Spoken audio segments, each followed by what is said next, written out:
नमस्कार, स्वागत है आप सभी का हमारे इस नए वीडियो में। आज मैं एक ख़ास मेहमान के पास मौजूद हूँ। राजेंद्र पाल गौतम जी किसी परिचय के मोहताज नहीं हैं। अंबेडकर जी के विचारों को जन जन तक पहुँचाने का काम कर रहे हैं। राजेंद्र सर, बहुत स्वागत है आपका। बहुत बहुत धन्यवाद सबको।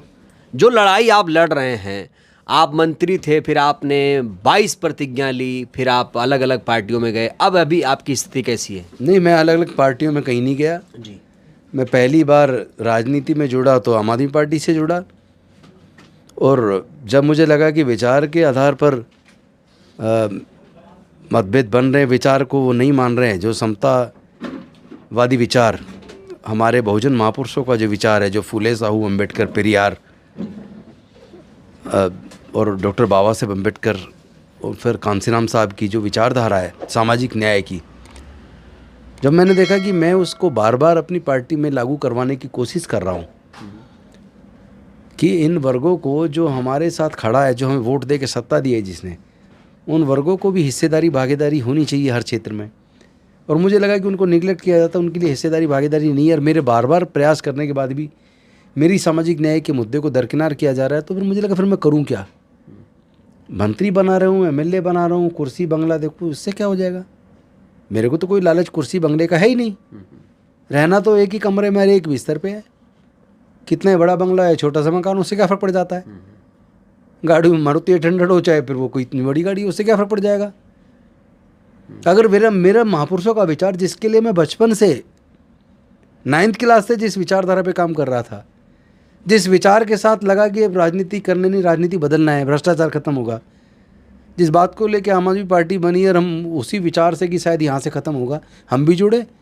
लेकिन ऐसा तो नहीं वहाँ तो कुछ सर, कहीं ऐसा तो नहीं राजनीति में आपने एंट्री ही गलत दिशा में ही कर ली, गलत पार्टी में शुरुआत में ही जाके आपने गलत कर दिया? देखिए, जिस वक्त जुड़े उस वक्त तो लोगों को, सबको लग रहा था देश बदलेगा और यही पार्टी कुछ बदलेगी देश में। ठीक है। लेकिन ये पार्टी के लोग, पार्टी राजनीति देश की बदलने आए थे, राजनीति बदलने की बजाय खुद ही बदल गए।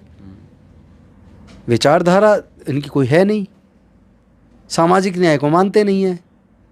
हमारे बुजुर्ग कह के गए, जिसकी जितनी संख्या बारी उसकी उतनी हिस्सेदारी, और यहाँ SC ST OBC माइनॉरिटी की हिस्सेदारी नगण्य है, ना के बराबर है। ना के बराबर। तो फिर किस लिए भाई?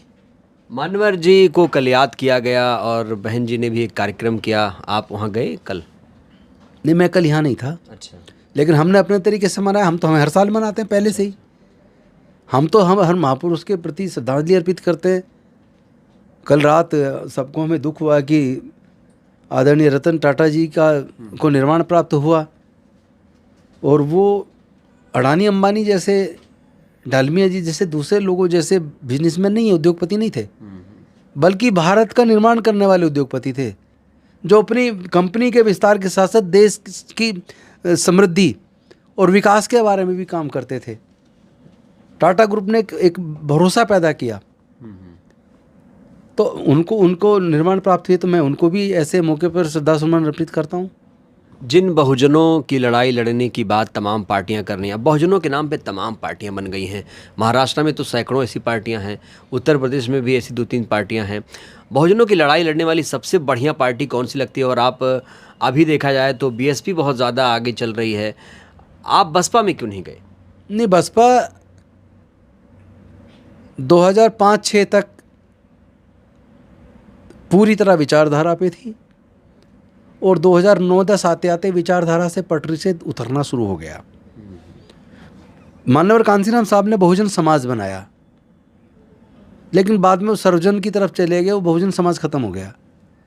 एक एक करके कांसीराम साहब के साथ जुड़े हुए नेता एक एक करके दरकिनार हो गए या कर दिए, मैं नहीं जानता, क्योंकि मैं उस तरह वहाँ एक्टिव राजनीति में नहीं था। लेकिन कांसीराम साहब ने जिनको बना के बहुजन समाज का निर्माण किया, जो अलग अलग बहुजन समाज की जातियों में से नेतृत्व उभारा, वो नेतृत्व बिखर गया। और यहाँ तक हुआ, फिर तो कुछ ऐसा हुआ कि बहुत सारी पार्टी, खुद जो आज केंद्र में सत्ता में पार्टी, उसने बनवा दी। अच्छा, जैसे? अब नाम लेने की मुझे क्या ज़रूरत है? हाँ। जैसे क्या सबको नहीं दिखता? जो नई नई पार्टी बन रही है, हर जगह जाकर चुनाव लड़ रही हैं, और जिस तरह वो चुनाव लड़ रही हैं, जितने बड़े पैमाने पर लड़ रही हैं, जिस तरह उनको जितना पैसा वो खर्च नहीं है, बहुजन समाज के लोगों पे पैसा है कहाँ खर्च करने के लेकिन लिए? बीएसपी की वजूद को आपने बहुत कम कर दिया। आपने कहा 2012 के बाद खत्म और बहुजन आप मेरे शब्दों को हाँ। मिसलीड मत कीजिए। जी जी। मैंने कहा कि जिस विचारधारा को लेके बहुजन समाज पार्टी बनी, उस विचारधारा से पार्टी बदल गई। जैसे जैसे थोड़ा समझाइए। और आप देख नहीं रहे, बहुजन से सर्जन हो गया, बहुजनों की वो बात ही खत्म हो गई, हिस्सेदारी भागीदारी वाली वो बात ही नहीं बची। सामाजिक मुद्दों पे जो प्रखरता बीएसपी के द्वारा दिखती थी वो दिखती नहीं अब। जो सबको साथ लेके पूरे बहुजन समाज को जोड़ने वाली बात थी, पूरे समाज को एक नेतृत्व देने वाली बात थी, वो नज़र नहीं आ रही है कहीं। अब तो बहन जी एक्टिव लग रही है ना आपकी नज़र में? अभी क्यों लग रही है? 10 साल पहले से क्यों नहीं थी? अच्छा। अगर होती तो कोई दूसरी पार्टी मुझे लगता बहुजन समाज की बनती ही नहीं। ना निषाद समाज पार्टी बनती, ना अपना दल बनता, ना आज़ाद समाज पार्टी बनती। इन सभी पार्टियों में जितनी भी पार्टियां हैं, ये सारी पार्टी बहुजन समाज पार्टी से निकली हैं। वो सारे नेता बहुजन समाज से निकले हैं, बहुजन समाज पार्टी से प्यार करते थे। आज बहुजन समाज पार्टी देश की सबसे बड़ी पार्टी होनी चाहिए थी। कोई भी किसी दूसरी पार्टी में जा रहा खुशी से नहीं जाना चाहता, सब बहुजन समाज को तैयार करना चाहते थे। लेकिन जब वो उसको उस आधार से ही, उस पटरी से डिरेल कर दिया, विचारधारा से हटने के बाद बचता क्या है? और दूसरी बात एक बात बताइए, जो हमारे बहुजन समाज के बड़े नेता, जो फूले साहब से शुरू हुआ, फूले, साहू, पेरियार, अंबेडकर साहब, बुद्ध पी मौर्य जी, मान्यवर कांसीराम साहब, कर्पूरी ठाकुर जी, रामस्वरूप वर्मा जी, जगदेव बाबू कुशवाहा जी, उन लोग जिस विचारधारा को, सामाजिक न्याय की विचारधारा को लेके चले, वो अगर आज के समय की बात करूं 90 के दशक की, तो कांसीराम साहब के साथ उस वक्त बहन मायावती जी, रामविलास पासवान जी, शरद यादव जी, लालू यादव जी और हमारे मुलायम सिंह जी, ये सब भी तो उस बहुजन मूवमेंट से, समाजवादी आंदोलन से निकले लोग।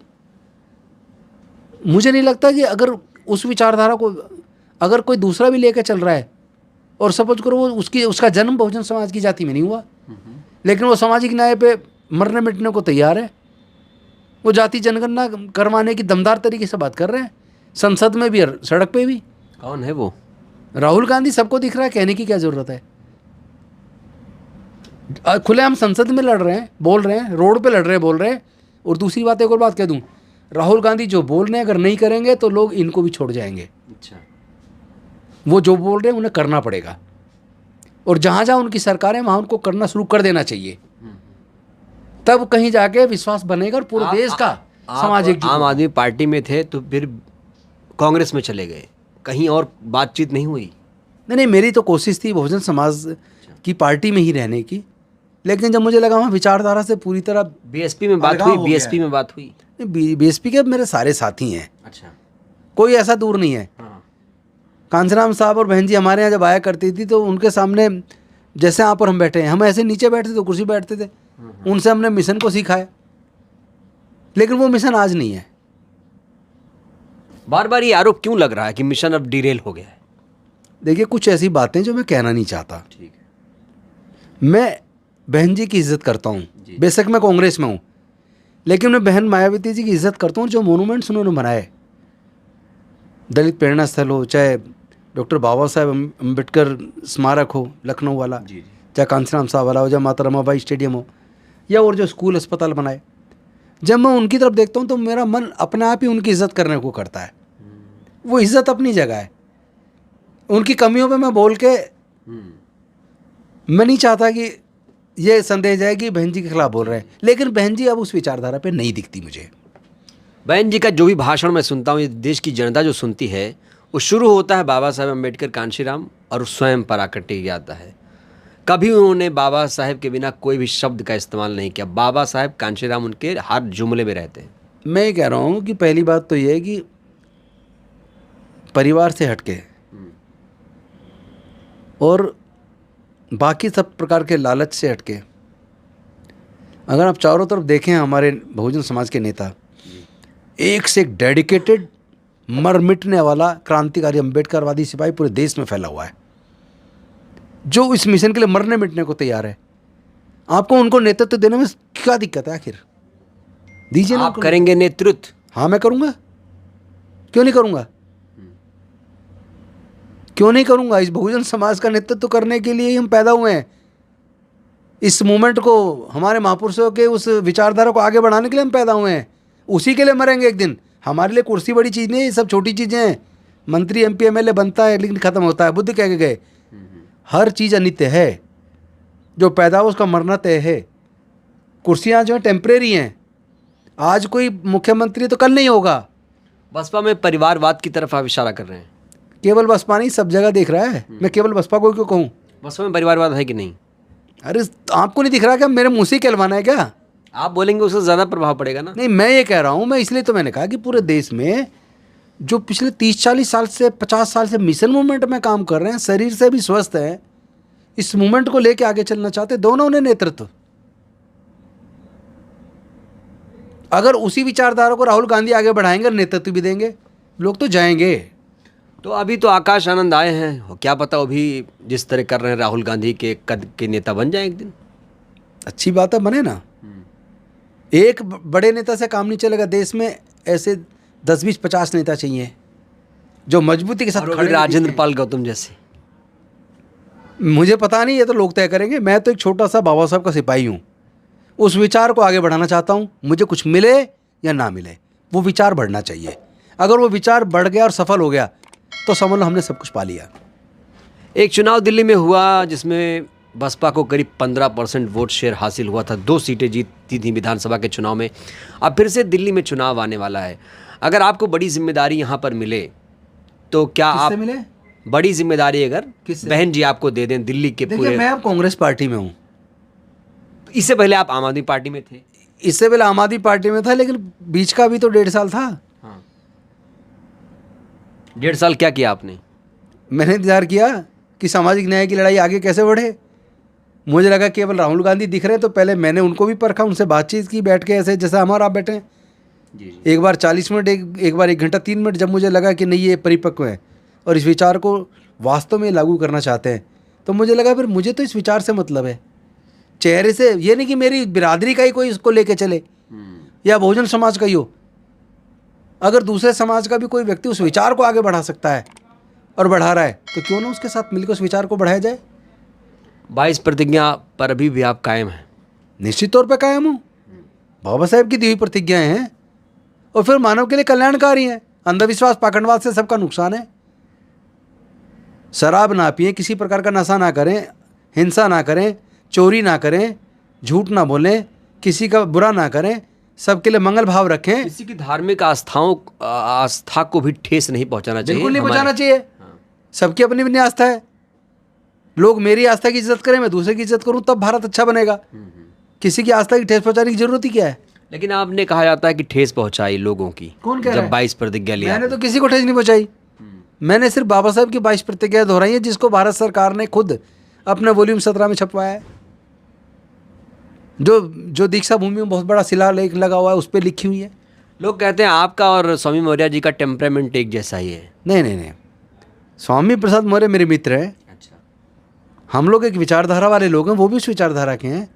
लेकिन मैं केवल धार्मिक मुद्दे पे ज़्यादा बात नहीं करूं, ये मुझे उचित नहीं लगता। मुझे लगता है उससे भी महत्वपूर्ण मुद्दे हैं, आम जनता के मुद्दे हैं, उन पर हमें बात करनी चाहिए। और दूसरी, स्वामी प्रसाद मौर्य आदमी बुरे नहीं है, नहीं बुरे। लेकिन वो कई बार क्या होता है, आदमी को अच्छा लगता है, टीवी वाले इंटरव्यू ले रहे हैं, बार बार दिख रहा है, और ये नहीं पता वो उसी को ख़त्म कर रहे हैं। मैंने कहा था स्वामी प्रसाद मौर्य जी आपको ख़त्म कर रहे हैं सारी मीडिया वाले, जानबूझ एक ही क्या बोले विषय वो? पे बात क्या करते बोले? हैं। क्या बोले? उनको जब तक समझ आया तब तक उनका खेल खत्म हो गया। अब खेल खत्म हो गया, फिर से लोग मांग कर रहे हैं कि उन्हें बसपा में लाया जाए। देखिए, पहले तो मैं एक बात बता दूं, विचारधारा बड़ी है, व्यक्ति बड़ा नहीं होता।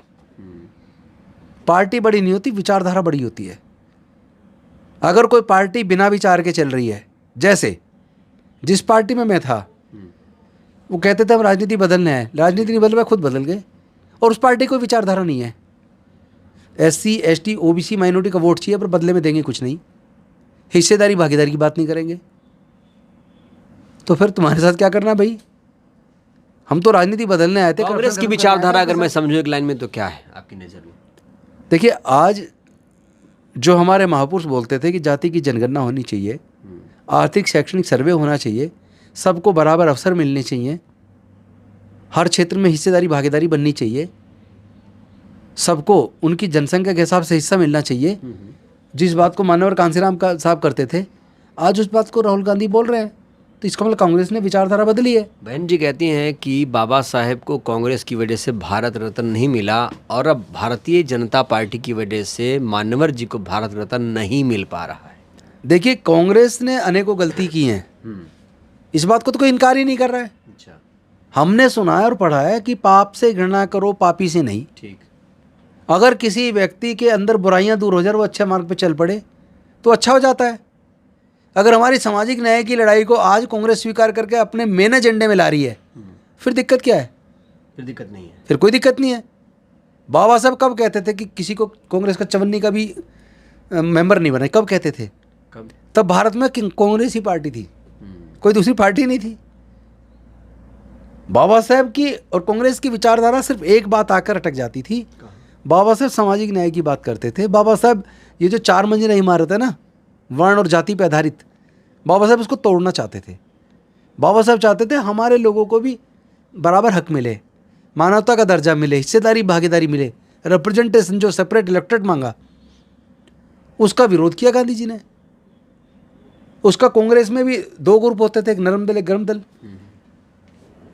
और उस वक्त कोई कांग्रेस ने सामाजिक न्याय को या अनुसूचित जाति जनजाति तो आज का शब्द है, तब तो अछूत था। अगर उसको भी मुख्य धारा में लाने के लिए अपने एजेंडे में मजबूती से लेकर उस पर काम किया होता। लोग कह रहे हैं कि अब राजेंद्र पाल गौतम जी को घर वापसी कर लेनी चाहिए। ये लोग बहुत पहले से कह रहे हैं, अगर क्या करें, कैसे कर लें? इनविटेशन का इंतजार है। स्वाभिमान भी तो कोई चीज होती है। इनविटेशन का इंतजार है। इनविटेशन नहीं, रोल। इस मिशन को, उस मूवमेंट को जो हमारे महापुरुष लेके चले, वो आगे कैसे जाएगा? उस पर क्लियर कट लाइन होनी चाहिए, इस लाइन से आगे जाएगा, ये तरीका होगा। जब आप पैसे से टिकट देते हैं ना, यही कारण है कि लोग जीतते हैं, क्योंकि बहुजन समाज इकट्ठा वोट देता है और भाग जाते हैं। फिर एक सेकंड, पैसे से वोट कौन, पैसे से टिकट देते हैं? ये भी आरोप गंभीर लग रहा है। ये लोग आरोप लगाते हैं जिन्होंने टिकट लिया और भाग गए। फिर आपको लगता है ऐसा होगा? ये तो देखो पार्टी जाने, जब मैं उसका हिस्सा नहीं तो मैं कैसे कहूँ? मैं तो सुनी बात बता रहा हूँ, सुनी सुनाई, सच झूठ मैं क्या जानूँ? लेकिन ये सवाल तो, लेकिन ये सवाल तो बनता है ना कि जो लोग बहुजन समाज पार्टी से टिकट लेके आते हैं, राजस्थान में कई बार हुआ ऐसा, और भी राज्यों में हुआ, जीत जाते हैं और उसके बाद भाग जाते हैं। क्यों? अगर विचारधारा वाले कट्टर आदमी को टिकट दिया तो क्या विचार वाला आदमी बिक जाएगा? भाग जाएगा? नहीं भाग सकता, मर सकता है। विचारधारा वाला आदमी मर सकता है, झुक नहीं सकता, बिक नहीं सकता। मौर्य भी तो चले गए। मौर्य कहाँ चले गए? छोड़ दी पार्टी तो खत्म हो गए।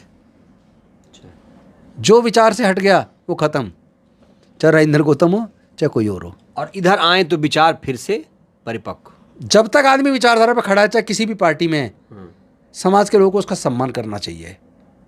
जिस दिन विचारधारा से हट जाए, चाहे अपनी पार्टी में क्यों ना हो, उस दिन उससे दूरी बना लेनी चाहिए। बहन जी से आखिरी बार मुलाकात कब हुई? मेरी कभी मुलाकात नहीं हुई। आखिरी सवाल, कोई मेरी मुलाकात तब हुई जब मैं कॉलेज स्कूल में पढ़ता था। कभी कोशिश नहीं किया? वो मेरे यहाँ जब उनकी सभा होती थी, बाद में वो चौपाल में बैठते थे, कांसीराम साहब बैठे इस कुर्सी पे, बगल में बहन जी बैठे, हम नीचे उनके एकदम सामने बैठे, उनको सुनते थे। अच्छा लगता था। साल की बात होगी ये तो बात हो गई 84, 83, 84, 85। बल्कि मैं सच कहूँ तो ये बात बीएसपी के बनने से भी पहले शुरू हो गई थी। अच्छा। कौन सा गाँव? जब DS4 था, जब DS4 थी। अच्छा, कौन सा जिला? हमने DS4 के पोस्टर लगाए। अच्छा। हमने बीएसपी के रात रात को पोस्टर लगाए। ये मेरा गांव था दिल्ली में, घोंडा। पूछ लेना बहन जी से, घोंडा में कई बार आई हैं, और वहाँ के कार्यकर्ता इतने कट्टर थे, आज भी हैं। कुछ हट चुके धीरे धीरे, कुछ आज भी बहुत कट्टर है। कभी कोशिश नहीं किया आपने? अब इतना खुद को उनको गुरु भी मानते हैं एक तरह से। पहुँचना आसान नहीं है किसी के लिए।